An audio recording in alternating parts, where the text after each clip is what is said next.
Então, na aula passada nós falamos sobre a criação, isso, são temas interessantes, com dúvidas da humanidade, né, curiosidade de saber como é que tudo foi criado, e você trouxe na visão da Torá, né, fazendo a visão da Torá, um pouco da tradição cabalá, né, e da tradição oral, explicando, que eu achei muito interessante, né? Eu achei que o assunto estava encerrado sobre a criação, para a gente entrar na questão da morte, né, que é uma pergunta que me perturba e curiosidade. Então, vai ficar para a próxima aula. Então, essa aula deve ser Criação e Evolução, parte 2. Ótimo. Mas vamos lá. Vamos lá. Então, nós estávamos falando de tradição oral, né, não na escrita. Aí você trouxe os pontos que eu relatei antes. Porém, eu tenho aqui em minhas mãos, como hoje eu não posso ser guiado pela fé cega, nem ficar tateando o muro, como cego, né? Correto. E você falou em uma das aulas que o nosso dever hoje é pesquisar, né? Perfeito. E analisar os fatos, fontes, o que diz, né? Como nós falamos do Shimon Bar Yochai, escreveu Zorra, a fonte, falamos dos profetas sozinho, né? De testemunhas. Então, vamos analisar a fonte. Então, eu tenho em minhas mãos aqui 2 livros que eu achei isso importante ler, né? Que é o Zecharia Sitchin, é isso, né? Sitchin. Que fala sobre a via gigante na Terra, e o outro é o 12º planeta, certo? Ok. E nesse livro ele traz uma visão da criação paralelo à Torá, porém com uma visão mais detalhada, com interpretações das tabuletas sumérias, certo? E na visão da tabuleta suméria, o que ele expressa no livro, e você falou na aula passada que o primeiro homem, ele foi um andrógeno, né? Ele não tinha um conhecimento, não tinha recebido o chamar. Ele traz que esse primeiro homem, do Gênesis 1, seria os primatas, né? Seria os primatas. E que os Elohim, Anunnakis, fizeram manipulação genética para formar o homem sábio, mas estava dando errado, né? Estava saindo homens com 2 cabeças, meio esquisito, né? Uma coisa bizarra. Aí o que eles fizeram, segundo o livro, fizeram uma reunião e procurar um primata fêmea mais inteligente, que eles pudessem fazer uma manipulação melhor. Então eles encontraram um primata fêmea, pegaram o óvulo dessa primata e levaram lá para ir para o plano deles, lá para o planeta deles, e desenvolveram um embrião, isso está contando no livro, né? E implantaram no útero de uma Anunnaki, uma deusa lá. E nisso gerou o homem sápio, né? O Homo sapiens. E eles citam, na Tabuleta Suméria, o mesmo texto que está em Bereshit 3:22. Agora sim, o homem tornou um de nós. Aí ele cita um exemplo do bebê de proveta de 1978. Daí surgiu a ideia de fazer inseminação artificial. E ele faz um apanhado dos termos. Por exemplo, o termo acadiano, segundo ele, barro para barro, ou melhor, barro de moldar, é it. Porém, sua forma original, escrita, era ti-it, aquilo que está com vida. Em hebraico, tit significa lama, mas o seu sinônimo é boz, que partilha da raiz com bisa, pântano, besa, ovo. Aí ele cita, a narração da criação está repleta de jogo de palavras. Temos visto significado duplos de Adão, Adamá, Adamu, Ada. Poético para Deus a mãe. Ninti significava a dama da vida e a dama da costela. Aí ele pergunta, por que não estão boas, bisa, besa, barro, lama, ovo? como um jogo de palavras para o óvulo feminino. Aí, finalizando. O óvulo de um homo erectus, fêmea, foi fertilizado com genes de um deus Anunnaki, foi então implantado dentro do ventre da esposa de Ea, e depois que o modelo foi obtido, as duplicatas dele foram implantadas nos ventres das Anunnaki, do nascimento, que passaram pelo processo de gestação e parto. E aí? Bom. Como é que resolver esse paralelo? E, sem contar, que os contos sumérios, tabuleiro sumério, antecede, né, a entrega da Torá. Aí, como você falou que Rashi diz que Moisés pode ter bebido da fonte do livro de Achá, aí vem a pergunta. Moisés não pode ter bebido da fonte suméria, dos acadianos? Então, primeiro ponto que eu quero colocar aqui, no caso, importante, Geraldo, a gente colocar, entender isso. O Zecharia Sitchin, ele é um bom romancista. Sim. É um bom romancista. Eu não sei dizer para você até que ponto as tabuinhas sumérias elas conferem com o que ele está dizendo. Até porque, na verdade, é um tema muito amplo. Não pretendo aqui abordar agora com detalhes. Mas ele fala que está no museu da onde? Inglaterra? Britânico. Britânico, né? Acredito que no britânico. Uhum. Então, primeiramente que o Sitchin, na verdade, ele não é um cientista, ele não é um arqueólogo, e ele não tem respaldo no mundo acadêmico. Como um doutor em arqueologia, um doutor em idiomas antigos. Ele é um romancista. Não o condeno pelo fato de ele escrever um livro de sucesso, pelo contrário. Acredito que seja um campeão de vendas, um best-seller, né? Interessante. É interessante. Mas, assim, pontos que devem ser considerados. Zecharia Sitchin não é um acadêmico, não é um linguista, não é um biblista, não é um arqueólogo, é um romancista. Assim como inclusive, né? Ele cita, no livro dele, ele cita todas as fontes da qual ele cita aqui. Entendeu? Ele não é um livro assim, apanhado, é um livro pesquisado. Ele cita todas as fontes, para quem quiser consultar. Né? Sem dúvida. Até porque, na verdade, a questão das fontes em si não fazem dele um intérprete dessas fontes, entende? Aí que começa o problema por aí. Porque eu posso fazer vários assuntos e citar fontes, no caso, só que essas fontes têm que ser averiguadas, etc. e tal, e não cabe aqui agora a gente analisar isso. O que eu posso dizer é que o mundo acadêmico rejeita essa noção. Certo. Tá? Esse é o primeiro ponto.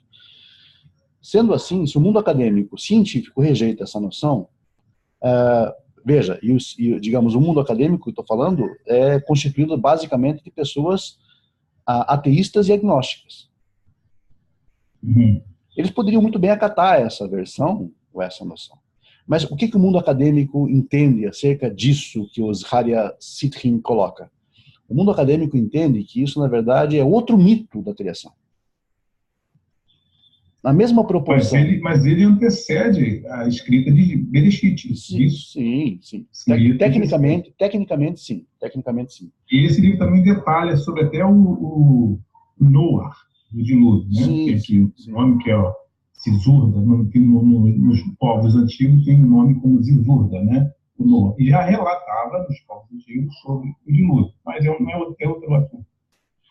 Temos o Enuma Elish, que é o poema da criação, temos a epopeia de Gilgamesh, né, que é que retrata, digamos, eventos do dilúvio. Mas o que são, no mundo acadêmico, o que isso significa? Absolutamente nada. Isso significa mais um mito da criação. Para o mundo acadêmico, a Bíblia, como as tabuinhas sumérias, são dois mitos. Tanto a Torá, as escritas do Gênesis, Bereshit na Torá também são mitos para eles, no mundo acadêmico? Sim, no mundo acadêmico, para eles é indiferente isso. Por quê? Porque eles não entendem o sistema criacionista. O mundo acadêmico é a vertente do mundo acadêmico científico, é entender o mundo, digamos, como um processo que não tem, por assim dizer, uma inteligência permeando todo o contexto. Então, mas nesse caso, se para o mundo acadêmico a Torá é um mito, eles questionam até o Êxodo, né? A gente vê que o Êxodo é questionado, a existência de Salomão é questionada, sim, sim. E se os contos sumérios também é um mito, os dois estão em paralelo, porém falando da mesma coisa, com visão diferente. A Torá dá uma apenas pincelada, né? E que para eles é um mito. As tabuletas sumérias, ela dá um detalhe a mais da criação, que também é um mito. Também é um então, para a gente aqui, como não religioso, mas como pesquisador religioso e procurando o caminho, né? Sim, sim.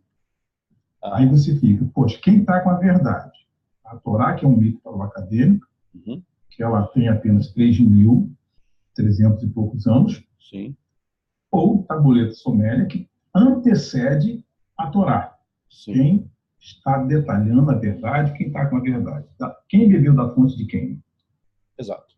A grande questão é a seguinte: não acredito que, pelo fato das tabuinhas sumérias serem mais antigas que a Torá como registro que nós temos, essa questão de idade, de antiguidade, ela não, academicamente falando, ela não tem um suporte necessário de verdade. Porque uma mentira sendo antiga, ela vai continuar sendo mentira. Não, certo. Né? Uma verdade sendo recente, ela vai continuar sendo verdade. E a tendência, o fluxo normal é que primeiro você construa uma obra bruta e depois você a depure. É inconcebível você começar a tua casa pelo acabamento, você começa a tua casa pela base. Então, o progresso, digamos, a forma progressiva que você percebe na história é a seguinte: as tabuinhas sumérias vieram antes da Torá, e a Torá veio depois. Seguindo essa lógica do fluxo, como eu coloquei para você, da depuração, o que você percebe? Você percebe que a Torá é uma depuração dos mitos antigos. Né? E, na verdade, a Torá e as fontes judaicas não negam isso. Não negam. Paradoxalmente, é uma revelação nova e, ao mesmo tempo, antiga. Entendi. Agora, quando eu falo revelação, eu estou falando no âmbito mesmo do despertar do homem. Veja se você me entende. As literaturas religiosas, elas tendem a colocar, digamos, a questão do divino, né, no contato direto com o homem, etc, etc. Não vou entrar no mérito da questão, porque eu não sou uma pessoa religiosa, não vou entrar nesse mérito da questão, mas eu vou entrar no mérito da iluminação do homem a partir do que eu acredito como uma inteligência superior. Tá, então, o que a Torá é? A Torá é, por assim dizer, o resumo e a depuração de todos esses mitos antigos. Isso aí é forte. Isso é boa. De todos esses mitos antigos. Isso aí é uma declaração que você está fazendo que se quebra paradigma. Paradigmas, exatamente. Quebrando um paradigma, fazendo essa revelação. A Torá é um catalisador, que ela acaba, digamos, sintetizando todo o pensamento antigo nesse volume que nós temos hoje como Torá. Tá? E agora, por que eu digo isso? Porque, óbvio que nós sabemos que Moisés bebeu de fontes, nós sabemos que os profetas mesmo beberam de fontes, isso é inegável. Vou citar um exemplo aqui para você. O livro de sabedoria, o livro de Jó, por exemplo, ele bebe de outras fontes quando ele cita, por exemplo, Leviatã, Behemoth, quando ele cita o livro de Isaías, quando cita, por exemplo, a serpente veloz, Raabe, né? Que são mitos acadianos e mitos sumérios. Rapaz, tem que pesquisar muito. Né? Pesquisar muito. Quando, por exemplo, Isaías cita Lilith, também capítulo 25, né? Está citando o mito sumério. Né? Ou seja, babilônico, na verdade, os profetas estão repletos de influências estrangeiras, de termos estrangeiros, de conceitos estrangeiros.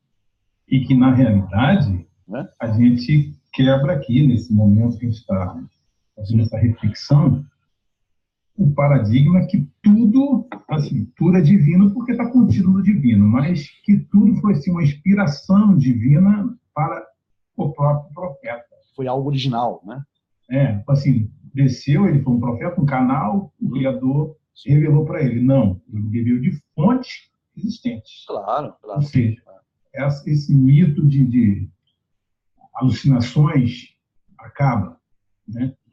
Sim, o profeta entrou em êxtase e o Criador desceu e falou com ele tudo que não. Ele bebeu, ele compilou, ele escreveu, porém baseado em algumas fontes já antigas. Isso é muito interessante. Eu acredito que o divino, ele impacta a mente humana, mas ele impacta a mente humana tanto quanto, digamos assim, o profeta ou o escritor, né? Ele, respeitando esse limite dele, limite intelectual dele, ou as limitações intelectuais dele. Nós vemos, por exemplo, Isaías como um grande erudito. Isaías cita a serpente veloz, a Raabe, que na verdade é um reflexo do mito de Tiamat, que é morta a serpente, digamos, a serpente cósmica que causa o caos, né? Ela é morta no início da criação, no Enuma Elish, fala sobre ela, para que então o mundo possa ser criado. Né? Ou seja, Isaías cita um reflexo aí dessa cultura muito mais antiga do que ele. Ele viveu no século 6 antes da Era Comum, século 7, 6 mais ou menos antes da Era Comum, e nós temos aí coisa que remonta a 3.000 anos antes da Era Comum, né? No mínimo. Então, Leviatã, citado por Jó, Behemoth, são mitos também babilônicos, acadianos, sumérios, mais antigos. E, ou seja, nós temos, por exemplo, Moisés levantando a serpente, levantando a haste, né, de bronze, e a serpente de bronze no deserto, isso é uma representação do caduceu de Hermes, no Egito Antigo. E tem um detalhe também, que também já li esse escrito, que Moisés, ele é Moisés de fato ou foi o rei Sargão? Não. Que tem uma história parecida aí também. Parecida, mas não é a mesma história. Há uma série de pontos aí que não são concordantes, né? Não acredito que seja o Sargão, porque o Sargão tem ou um reflexo do Sargão, por assim dizer, né? Acredito sim em histórias semelhantes. Há muitos relatos. Que antecede Moisés, né? Isso que chama a atenção, é que antecede todos os contos da Torá. Sim. Há muitos pontos, por exemplo, vou citar um ponto a questão da história moderna. Há muitos pontos, por exemplo, na história de Abraham Lincoln, que é o 16º presidente americano, com o Kennedy, agora, anos 60. Há muitos pontos que são semelhantes na vida deles.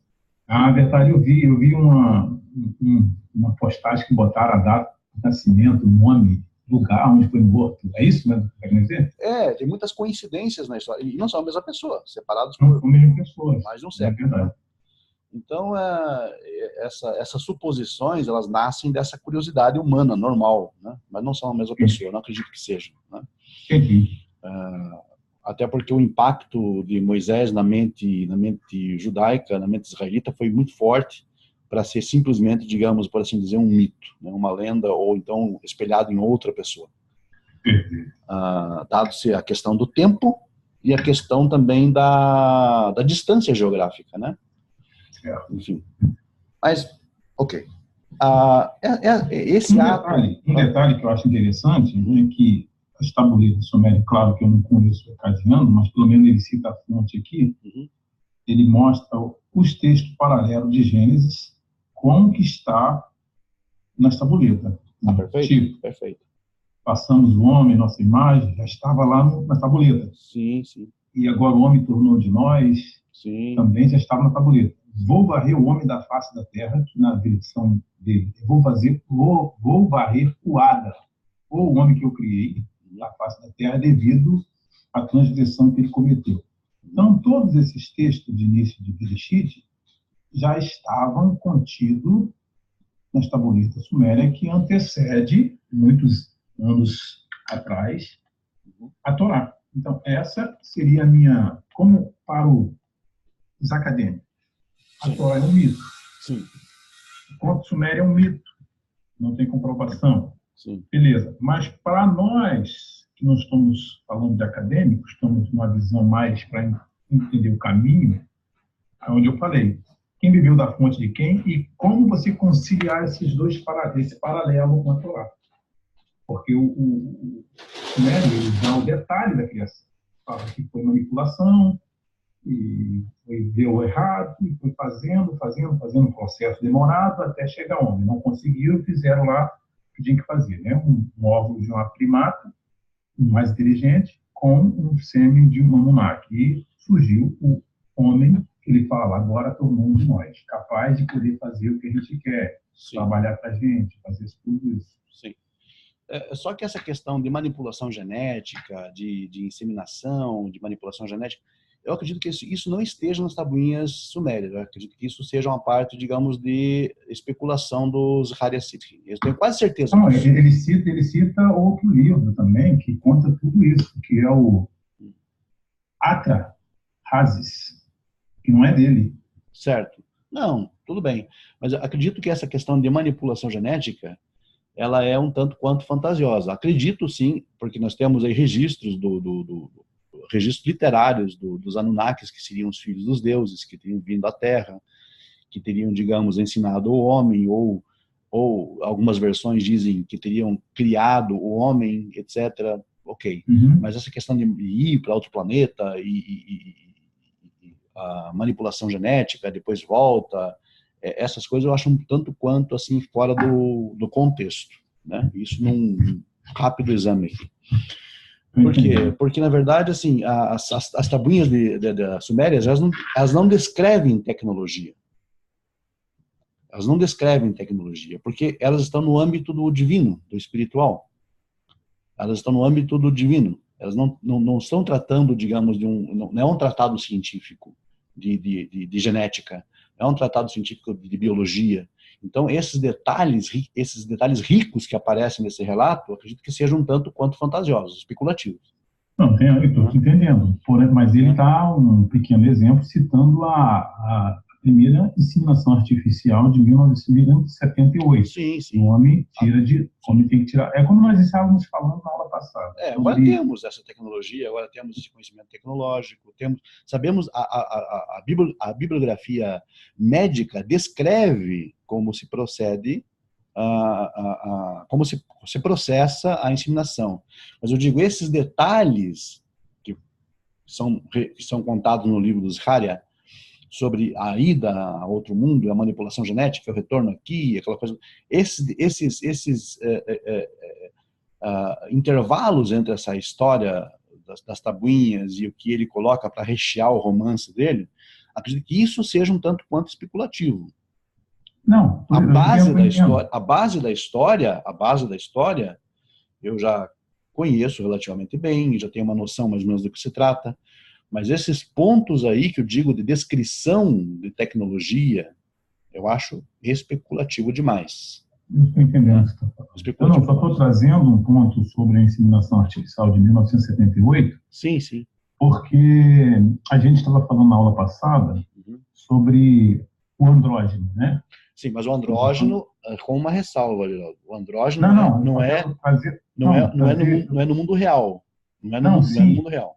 Estou falando assim, o homem ter nascido macho e fêmea, e daí parte o princípio do homo afetivo, né? Que tem uma natureza, que o homem tem que matar essa natureza. Por isso que nós falamos na aula passada? Isso. Então, quando o primeiro cientista faz a inseminação artificial, ele tem uma base aonde? Onde ele vai tirar isso? Aí onde eu quero remeter a inseminação artificial dos contos sumérios. Porque esse cientista que faz a primeira inseminação artificial, ele tirou isso de onde? É como eu falo, essa história de homo afetivo sai de onde? Tem uma base lá do princípio, andrógeno, que era macho e fêmea, então tem um resquício, como você falou, né? Não, mas assim, a pessoa que, digamos, a primeira pessoa que fez uma inseminação artificial, ele não se inspirou nessas tabuinhas sumérias. Não, não tô falando... Ele estudou biologia, ele estudou genética, entendeu? Não, Né? concordo com você. A mesma coisa, o homoafetivo também não se inspirou lá, até porque eles não leem, né? Não, mas essa questão de Estou falando assim, a ideia que vem dentro do ser humano, essa concepção do homem criar, evoluir, isso parte de um princípio, não que ele precise em si ou pesquisar. Dentro dele já nasce essa intuição dele buscar, por exemplo, quando ele buscou lá em inseminação artificial, isso estava dentro dele, porém, em traços do passado que ele nem mesmo tinha um conhecimento. Certo, mas ainda assim fica um pouco vago, Geraldo, você vai me compreender agora, porque a questão de homoafetividade, por exemplo, é uma questão comportamental. Não, entendeu? Não, só trouxe assim uma comparação para lembrar da lembrança. Sim, né? comportamental. Comportamental. E a ideia de comportamento já é uma outra área, que é uma área, digamos, da sociologia, é uma área da psicologia, né, da psicanálise. Então, ok. Agora, essa área científica, é lógico que o potencial existe no homem, talvez isso que eu esteja querendo dizer, o potencial. É o potencial, é isso mesmo, mas a palavra é essa. O potencial. Mas o potencial, se você olhar, por exemplo, o potencial criativo, o potencial da curiosidade, isso antecede até mesmo a formação do homem, tal como nós o conhecemos. O potencial não se desenvolve a partir da criação, hipoteticamente falando, do homem pelos Anunnakis. Uhum. Então, aí que está a falha do argumento. Por quê? Porque você sabe que, como a Torá nos diz, o homem passou por 3 estágios de criação. Primeiro estágio, Briá, nós já comentamos. Isso. O segundo estágio, Yetzirá, e o terceiro estágio, Asiá. O primeiro estágio era o homem projeto, a que nós chamamos de Adam Rishon. Né? E aí, o que acontece? Colocando agora no mesmo paralelo com o relato dos Hariasitrim, digamos, concedendo o benefício da dúvida a ele, sobre essa questão dos testes feitos pelos Anunnakis aqui neste mundo com os símios, né? O que você vai perceber? Você vai perceber uma deficiência na criação divina. Ou seja, o primeiro ponto que o Zecharia Sitchin, o primeiro estrago que o Zecharia Sitchin faz na mente humana é desassociar a criação de Deus. Esse é um perigo grave. Eu tenho muitos amigos que acreditam piamente no Zecharia Sitchin. E aí dizem acreditar em Deus. Acho um tanto quanto estranho. Por quê? Porque o Zecharia Sitchin, ele desassocia a criação de Deus. Ele coloca, digamos, num outro âmbito, uma criação falha, em que precisa se fazer testes até chegar, digamos, a uma perfeição. Isso já minimiza o papel de Deus no processo. Segundo ponto, os Anunnakis são pluralidade de divindades, isso é politeísmo. O Zecharia Sitchin, então, ele induz a pessoa a acreditar em politeísmo. Falha grave, gravíssima, pelo menos para nós que temos orientação, digamos, acerca do que diz a Torá, é uma falha gravíssima, né? E um terceiro ponto é que estamos dando respaldo justamente ao sistema paganizado da antiga Suméria. E não o devido crédito à Torá, que é a síntese e a depuração desses mitos. Então, né?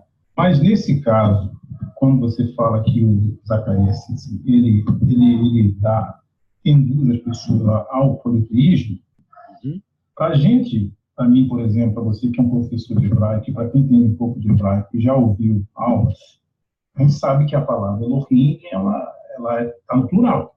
Sim, certamente. Se fosse o Erradi, seria El Elohá, mais ou menos assim, seria a ideia. El Elohá, isso. Perfeito. Para a gente que tem a noção do hebraico, que aprendeu com o judeu, sabe que o significado da palavra Elohim é um.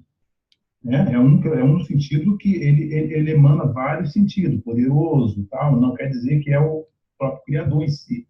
É o próprio Criador em si, mas contido na criação. Mas para quem não entende, vai ler essa palavra, aqui pode ler, mas aqui está dizendo Elohim. Então cai na mesma tese do politeísmo, porque a palavra Elohim é Deus, não Deus como está no português. Quem lê em português, tudo bem, está lá Deus. Mas quem for na fonte, vai ver que está escrito Deus. A tradução seria não Deus, seria o poderoso, né? Para a gente que conhece, o poderoso, mas então teria, pelo português correto, seria deuses. Ok? Certo? A tradução do português teria que vir assim, do jeito que está, não é Deus. Deuses, como a palavra diz, Elohim está no plural. Elo é o El, né? É o único. Mas o Elohim já está no plural. Então, um leigo que está, pelo menos, na religião, que lê, que se no caso fosse traduzir mesmo, João Ferreira de Almeida, fosse traduzir no pé da letra, ele teria que colocar, no princípio, criou deuses, o céu e a terra, não Deus. Seria isso, para, mais ou menos, entendimento hoje no português. A gente que está na fonte, bebendo da fonte apurada, a gente sabe que não é isso, não é verdade? Também, mas nessa tradução não induziria as pessoas ao politeísmo? Então, boa pergunta tua. Agora, se eu falar para você que Deus, tal como ele é, não está presente no Gênesis 1? Aí complica, né?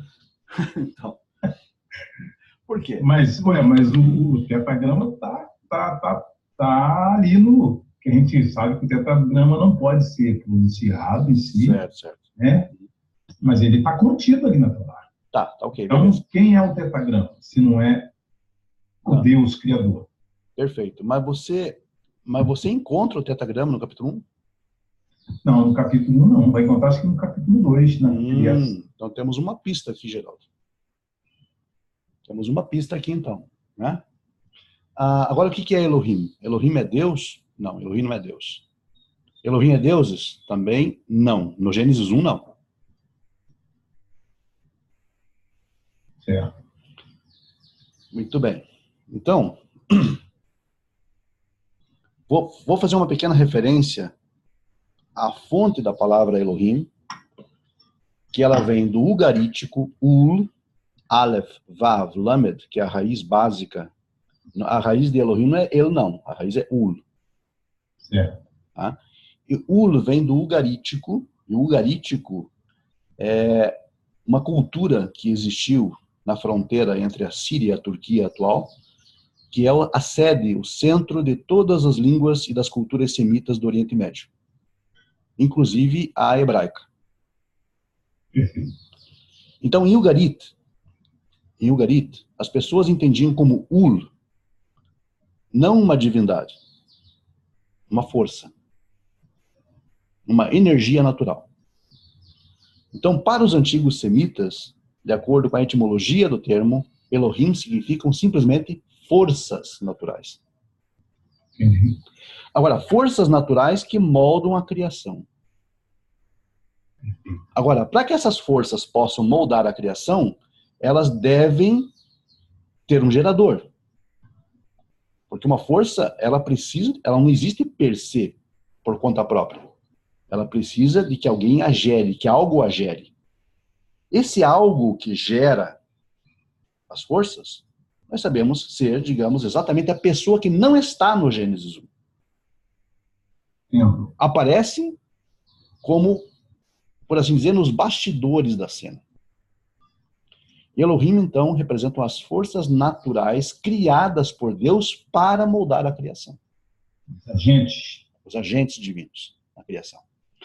Agora, isso o Rambam explica claramente. Eu não sei por que existe tanta confusão com relação ao termo, sendo que o Rambam explica isso. Moshe ben Maimonides, né? Moshe Ben Maimon coloca isso muito claro no Moreh HaNevuchim, Guia dos Perplexos, onde a ideia de Elohim, na verdade, primariamente no Gênesis 1, refere-se às forças naturais que moldam a criação. Eu não acredito, né, que haja confusão no termo. É que, para quem está dentro do judaísmo, compreende com facilidade isso. É mais fácil isso. É mais fácil. Mas quem saiu do sistema... difícil. Então tem que ter, como se estivesse aprendendo tudo de novo, do zero. Porque nós somos induzidos a crer, de acordo com a versão que nós estamos lendo. Positivo. Não, eu que estou, no caso, dentro agora e procurando conhecer as fontes hebraicas para poder até compreender, né, estudando com quem sabe também, então fica mais fácil da compreensão. Eu falo assim, a confusão vai estar lá fora no sistema porque as pessoas não têm nenhuma noção de hebraico, do significado das palavras, a etimologia das palavras, entendeu? Então vai ter confusão, vai gerar confusão mesmo. Fatal. O mundo todo vai gerar confusão em cima disso. Fatal. Vai criar confusão. Para quem está dentro, não. Vai ter uma compreensão. Eu acredito que não haja confusão para quem está dentro. A confusão é para quem sai do sistema. Mas, infelizmente, Geraldo, deixa eu só complementar aqui para você, infelizmente existe confusão até mesmo de quem está dentro. Porque é um assunto muito minucioso. Eu acredito que é muito minucioso o tema. Sim. Minucioso e cheio de especulações e curiosidade na mente do ser humano, né? Por quê? Acredito por causa disso. Porque, assim, veja bem, o que acontece? No Gênesis 1, nós não temos a presença direta de Deus na criação. Nós temos, sim, a presença das forças naturais que moldam, plasmam a criação. Por quê? É um postulado básico da tradição que o Criador, tal como ele está além da matéria e está fora dela. Certo. Ele estando além da matéria e fora dela, ele, tal como ele não toca a matéria. Ok? Então, antes ele cria emissários ou forças emissárias, energias, que são as leis naturais que você vê no mundo físico. Sim. Sem contar que se me falha a memória, os 16 elementos químicos, né, que existem no ser humano, é contido na Terra, sim, no planeta, né? Sim. Então, como corrobora para entender que os agentes estavam ali no momento. Exato. Então, o que são esses agentes? Esses agentes não são seres. Primeiro ponto. Não são seres. Por quê? Porque se a etimologia da palavra é forças, forças não são seres. Forças são coisas impessoais. Impessoais. Então não existe uma personalidade no texto, quero deixar bem claro isso, no texto que nós temos do Gênesis 1, não existe uma personalidade criadora. Importante isso. Mas existem forças coordenadas pela inteligência do moldando a criação. Então o que acontece? Plasma-se a criação, molda-se a criação por meio das forças naturais. Forças físicas que existem no universo. Quais são elas? Primeira força principal, básica da criação, né? Que é justamente a ideia da gravidade, por exemplo. A gravidade é uma das forças. Porque é a partir da gravidade que tudo isso que existe aqui no cosmos, né, se mantém.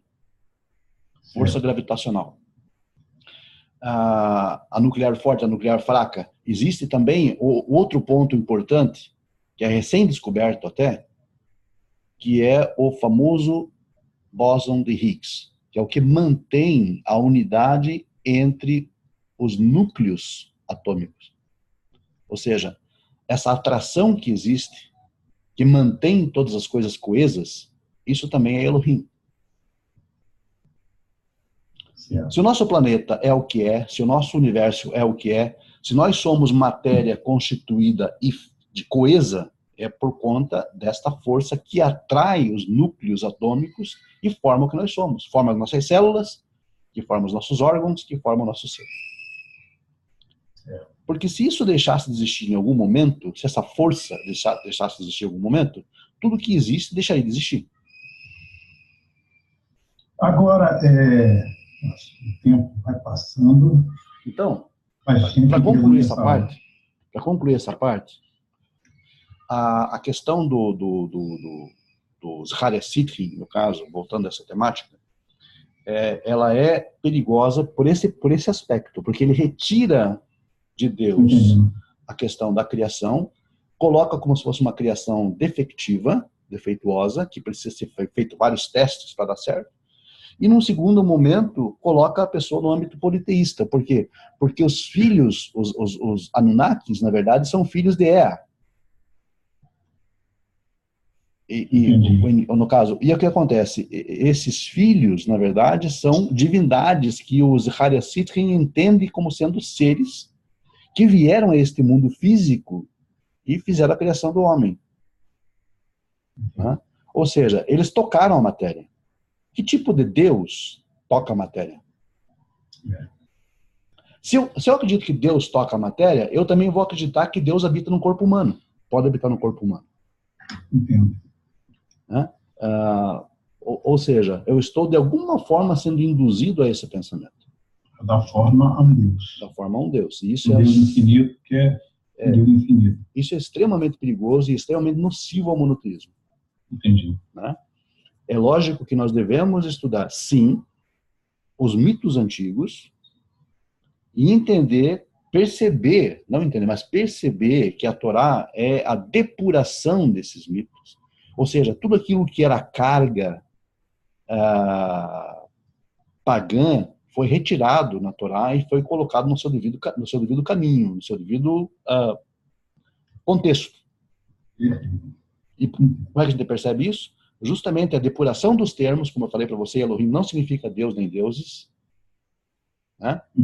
A partir do momento em que você entende isso como uma energia, uma força que existe na criação, você só vai ver o tetragrama aparecer no capítulo 2, porque o tetragrama é o responsável pela formação, não criação, formação direta do homem, educação dele,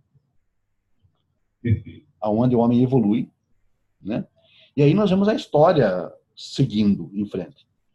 E com relação à antiguidade das tabuinhas, fato, comprovado, isso não tem como negar. Mas isso só corrobora, na verdade, para o fato de que lá no princípio, antes mesmo da antiga Suméria, nós todos tínhamos uma história comum. Só que o que acontece? Em dado momento, de acordo com a tradição judaica, justamente na época da geração de Enos, o homem se perdeu. E ele começou a chamar os astros de divindades, de deuses, criou a idolatria. Veja só a referência. Ele chamou os astros de deuses. Agora você vê a carga de Nibiru, aparece depois a carga, digamos, literária que nós temos aí, né? Do Ea, dos deuses Anunnakis, vindos de outro planeta. Veja de onde tudo isso começa. Em Enos, veja bem, e lembre-se de um detalhe importante. Enos, ele se localiza, por assim dizer, geograficamente, a geração de Enos, justamente na antiga Suméria. Né? E disse ali, de acordo com a tradição, que foi exatamente no momento da geração de Enos que os homens começaram a profanar o nome de Deus. Né? Ruhal Ha'adam, né? Aí disse a chamar o nome de Deus de forma profana. Porque eles começaram a dar nomes aos astros e a vê-los como deuses ou divindades. Aí a bagaça virando bagaceira o tempo todo. Porque aí nasce, né, a questão da idolatria. E a Suméria vem com... Na verdade, a Suméria distorce esses mitos, porque mito não é uma coisa negativa, a gente tem que entender isso. Mito é uma coisa que é um relato que transmite uma verdade mais profunda. E acaba, digamos, distribuindo entre divindades e deuses, aquela coisa toda, a criação do homem e a evolução dele, etc, etc, etc. E a Torá chega em dado momento da história para limpar a casa. Entendi.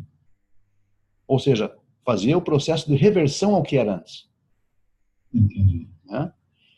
E Aí a gente tem que tomar esse cuidado. A gente pode examinar assim, esse tipo de literatura, mas com uma certa, Não, um certo cuidado. eu tenho aqui, por exemplo, quando eu saio do sistema, eu tenho vários livros aqui do Barth, né? Ehrman. Bart Ehrman. Então, são livros que vai detonar o cristianismo.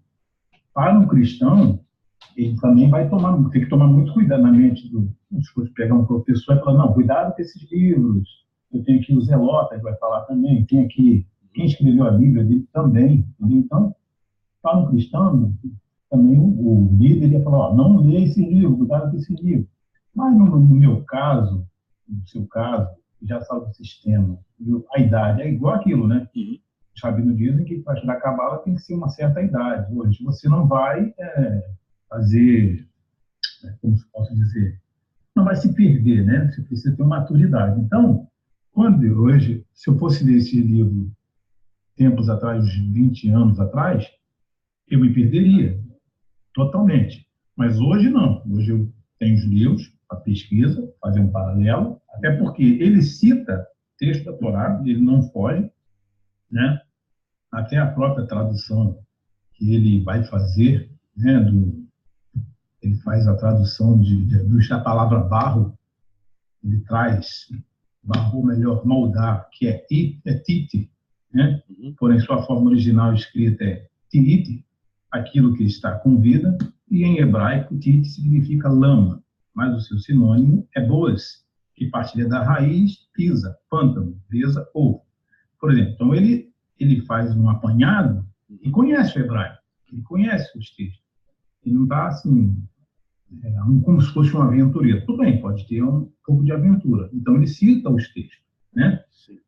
Então, hoje, com a idade que tenho hoje, assim, para me perder, eu não acredito no termo religioso, se perder da religião, não acreditar em Deus. Só você está vivo, um Criador te criou. Se a ciência vai chamar de pontinho no universo, é o Criador, né? É verdade. Vão dar o nome que quiser, mas existe um Criador. Entendeu? Não importa o nome que a pessoa vai dar, um pontinho, assim, você chama de pontinho que está de origem, é o Criador. Então, isso aí não tem como você duvidar, né? Então, assim, são estudos que a gente vai pesquisando, até porque eu estou no caminho de aprendizagem, né? Sair lá do sistema, né? E preciso hoje conhecer. Mas, para finalizar, eu queria só trazer um outro termo aqui, que é a panspermia, que ocorreu essa teoria no século V, a Era Comum, na Grécia, por Anaxóragas, é o nome do cara.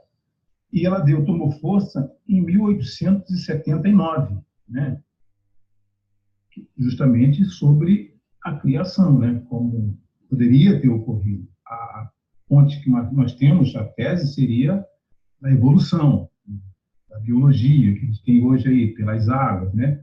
Então, a panspermia, ela tomou força em 1879, sobre o meteoro ter contido com todas as bactérias e ter sido lançado por diversos lugares. Daí se dá a criação, ou seja, a criação nessa visão da panspermia, ela não se deu na Terra, ela saiu de algum lugar e caiu na Terra. E aí? Então, mais uma vez, a gente vai tirar, digamos, o aspecto do divino coordenando todas as coisas. A gente vai entender, digamos, como se fosse algo que ocorre de forma caótica, de forma... Não, mas o divino não poderia preparar isso tudo? Por exemplo, mas o problema... Se o divino preparasse uma cápsula, sim, todas as sementes, preparou, planejou tal e colocou e lançou. Ele já sabia o plano. Foi divino. Sim, mas aí o texto, o texto do que nós temos como base hoje, que é o refino, que é a Torá, ela fala exatamente o contrário disso. Entendi. Entendeu? Então, o que acontece? Ou eu dou crédito a isso, ou dou crédito, vou analisar, claro, ao que a Torá está dizendo. Porque você falou sobre os acadêmicos. Né? E essa panspermia, os acadêmicos deram força, deram vida. Ela não está hoje no mundo atual, porque existe a evolução de Darwin, né? Darwin. Mas a panspermia, ela no mundo acadêmico, que foi na Grécia, ela tomou força, ou seja, a Torá e as tabuletas sumérias, ela não tem força, é mito, mas a teoria da panspermia e da evolução de Darwin, ela está no mundo acadêmico. Sim. Então, o que acontece? A teoria uma das teorias mais assim, aceitas hoje em dia é que, na verdade, os elementos que formam o homem, por exemplo, eles vieram justamente do espaço exterior. Que, na verdade, com esse bombardeio que a Terra levou, digamos, de meteoros, meteoritos ao longo da sua formação, isso foi produzindo aqui na Terra, ou trazido, digamos, elementos, né, de outros cantos do universo, como o carbono, como os elementos que estão presentes no corpo do homem. E deu, digamos, de alguma forma, isso se misturou ao que nós tínhamos aqui, a essa substância, formando esse caldo substancial, que seria, digamos, o caldo da vida, dando origem à vida bacteriana, monocelular, e o desenvolvimento da vida posterior do mar, né, vindo para a terra, tal. Tudo isso. Isso tudo é harmônico, acredito, pode ser harmonizado com o processo da inteligência por trás, né, da criação. Inclusive, sobre o fato da teoria da panspermia, eles encontraram uma rocha aí que continha bactérias, né, vários tipos de bactérias. Então, quando eu falo isso, que eles estão no mundo acadêmico, eles fizeram pesquisa em cima disso, é o que você falou, né? Tem que ter pesquisa e comprovação. A panspermia é uma delas que eles não estão estudando ainda, mas que, e dentro da pesquisa, não é nada de, não entra no caso do mito em si. Aí a gente vê, o cara está estudando, para descobrir alguma coisa que tem a ver, aí você, claro que sobre Darwin você tira o contexto olhando para a Torá. O ponto que eu quero colocar aqui é que essas teorias, elas são possíveis, são viáveis, eu só não acredito numa tecnologia de fora trazendo isso para cá. Porque isso não harmoniza com a criação. Isso não harmoniza, na verdade, isso não harmoniza nem mesmo com o próprio mundo acadêmico. Porque você sabe que o mundo acadêmico é cético com relação à vida, a vida inteligente fora desse planeta. É cético. Mas se a gente parar para pensar, você fala que não acredita em vidas que venham aqui para fazer essas coisas, criar, a gente olha que a destruição de Sodoma e Gomorra foram seres celestiais que vieram e destruíram. Com que armamento? Com que poder? Então a gente tem uma ideia que eles, seja lá quem for, pode entrar aqui, se destruir a cidade de Gomorra com que material? Mas o que são malachim? Malachim são agentes? Não. Malachim são agentes. Sim, mas são seres, de acordo com o Rambam?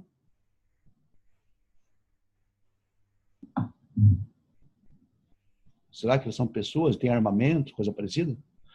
Não. Malachim são seres naturais, são forças naturais, exatamente a ideia dos Elohim. Por que a Torá chama muitas vezes Malachim de Elohim? Porque eles não são seres inteligentes. Eles cumprem propósitos na criação, são forças naturais que agem, porque foi destruída pelo fogo, como você sabe. A cidade da Campina, né? Sodoma e Gomorra.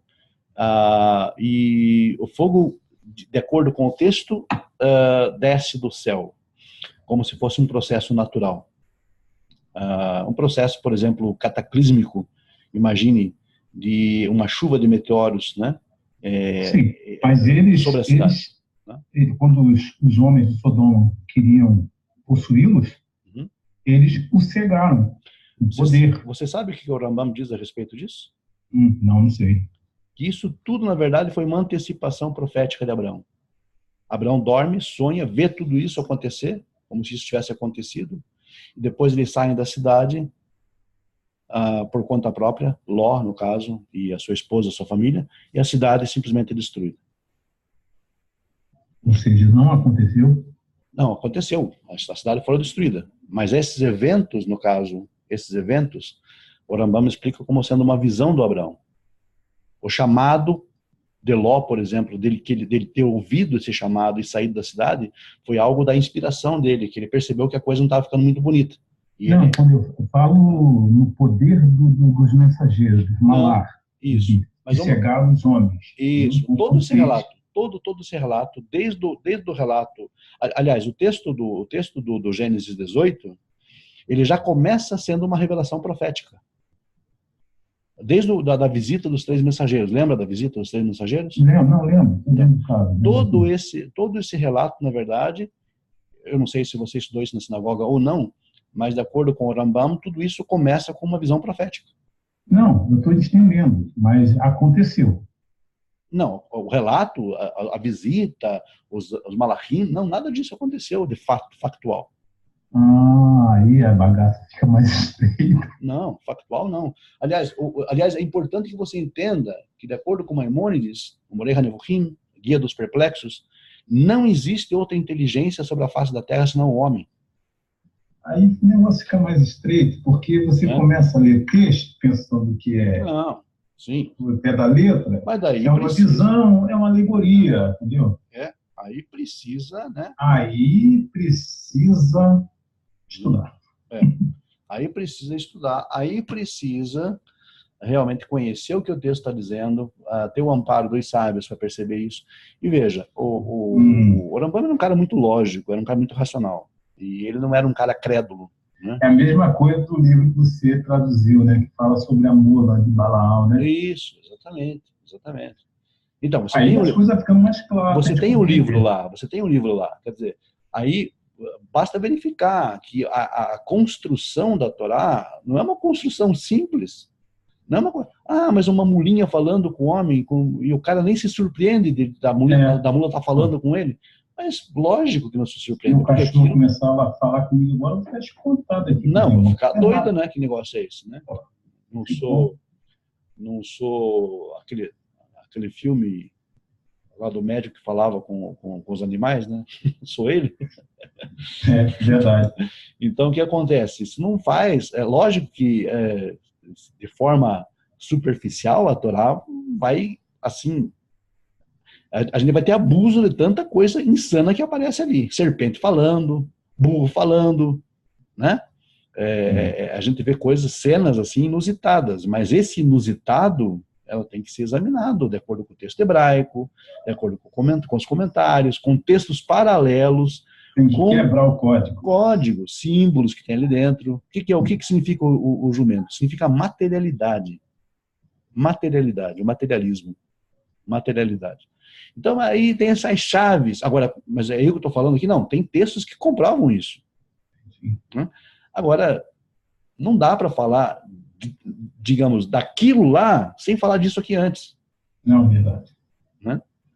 E aí, na verdade, é assim, a gente está começando a descobrir a coisa toda. Não.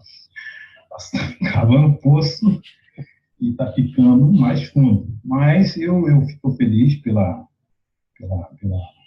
resposta, pela resposta em si, a explicação em si. São temas que a gente tem que abordar e parar de ficar tateando como cego e mudo. Vamos falar o que está escrito, né? É para aprender? Vamos aprender. Exatamente. Aprender a verdade, ficar iludindo, falando, não, é isso, eu acho que é aquilo, não, quer dizer, não, vamos falar o que está querendo dizer de fato o texto.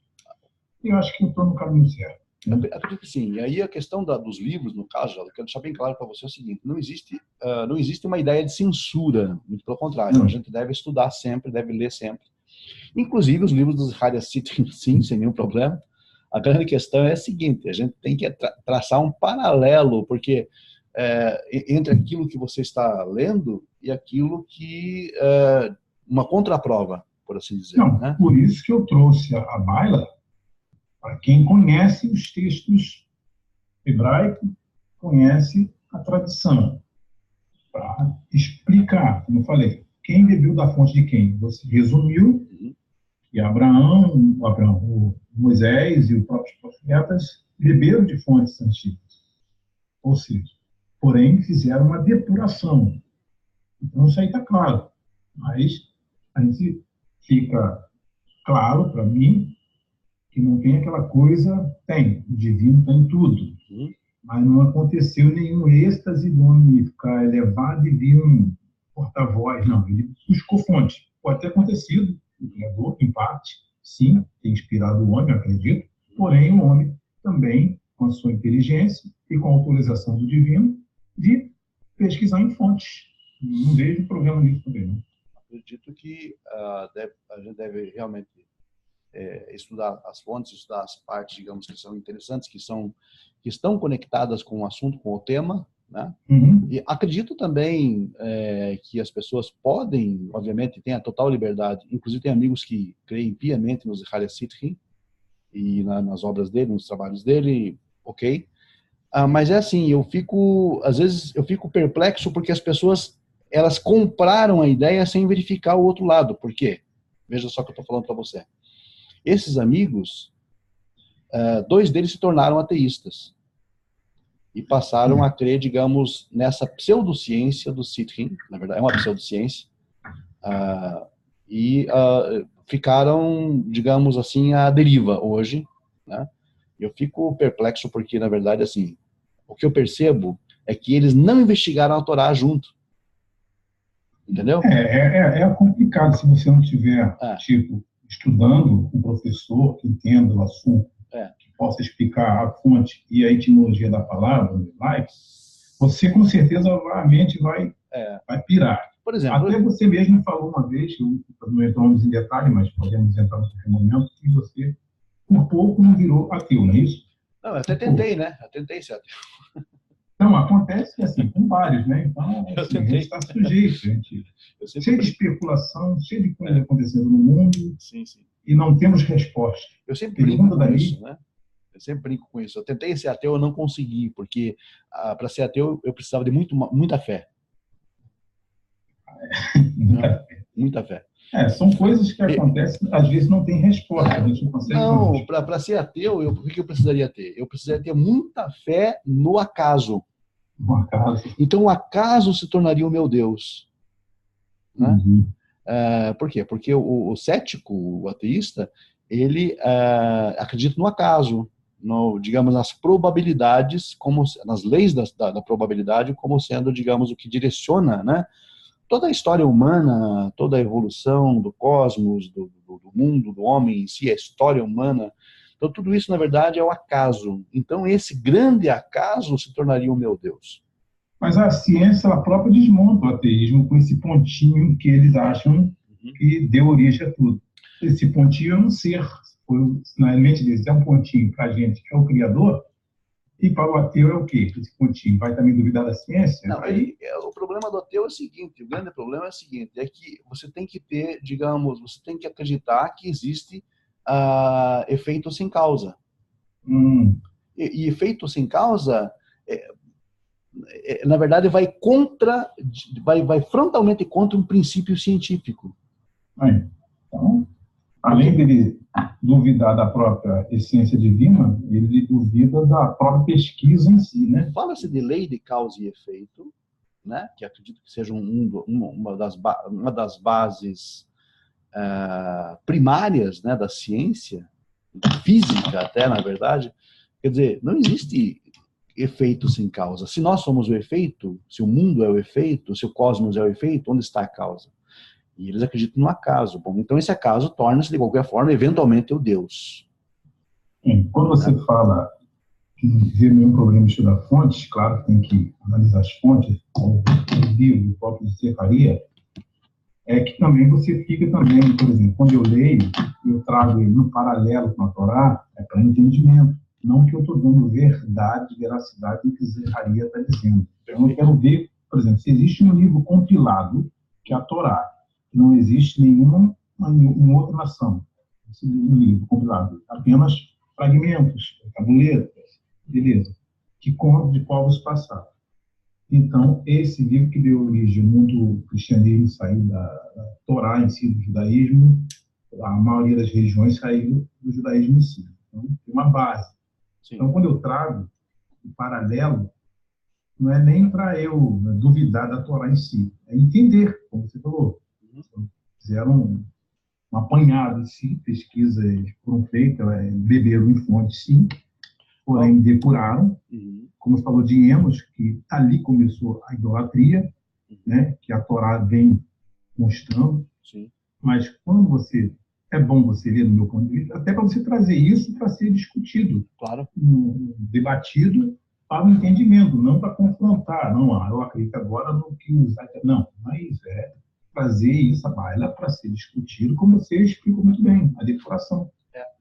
Um ponto importante também não há, digamos, a necessidade, no âmbito da dialética talmúdica, dialética rabínica, no caso, até mesmo a Torá, ela pode ser, digamos, de alguma forma contestada. E o próprio Talmud, que a gente conhece, pelo menos eu conheço de falar, você conhece de ler, são opiniões divergentes. São opiniões divergentes. E eles questionam muitas coisas que eles estudaram, que eles pesquisaram, que eles se envolveram, e eles não têm preconceito, digamos, não têm nenhum tipo de problema em questionar esses pontos. Então, é isso que me faz entender o judaísmo hoje, que não tem um ditador. Não, eu falo e acabou. Não, tem opiniões. Rashi vai divergir de Rambam, Rambam pode divergir de Rashi, entendeu? Então, sim. Mas de repente cada um está vendo de um ângulo diferente, que vai chegar ao mesmo ponto. Exatamente. Na verdade, o que une esses sábios, por exemplo, é uma premissa básica. Essa premissa básica é que existe um Criador e que esse Criador deu a Torá. Agora, quem é esse Criador? O que é esse Criador? O que ele faz? O que ele deixa de ser? E o que é a Torá? Aí já é matéria para debate. Muito assunto. É muito assunto. Bom, eu acredito que a questão da criação foi resolvida para mim, né? Está bem bem esclarecida, né? Ficou aí agora criação e evolução, parte 2, não sei como você vai botar no tema, mas para mim foi resolvida. E vamos ver a próxima aula o que a gente possa destrinchar para eu voltar para a escrita. Perfeito. Tá legal. Muito bom. Muito bom. Perfeito, Laudo. É isso aí. Excelente aí. Um abraço, até a próxima. Obrigadão por tudo, até lá.